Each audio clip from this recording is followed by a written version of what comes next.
నీ భక్తిని పాడు చేయడానికి, నీ విశ్వాస జీవితాన్ని పాడు చేయడానికి, నీ ప్రార్థన జీవితాన్ని పాడు చేయడానికి, నీ ఆత్మీయ జీవితాన్ని పాడు చేయడానికి కొన్ని విష సర్పాలు నీ మీద కాటు వేయడానికి సిద్ధంగా ఉంటాయి.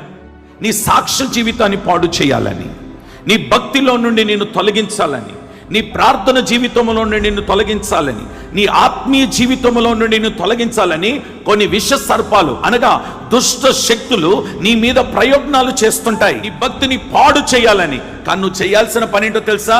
వాటిని చూసి కలవరపడక, వాటిని చూసి కంగారు పడక, వాటిని చూసి నీ విశ్వాస జీవితాన్ని అమ్ముకోక, వాటిని చూసి భయపడక, నువ్వు చెయ్యవలసిన ప్రాముఖ్యమైన విషయం ఏంటంటే వాటన్నిటిని నువ్వు జాడించగలిగిన అభిషేకాన్ని పొందుకొందువుగాక.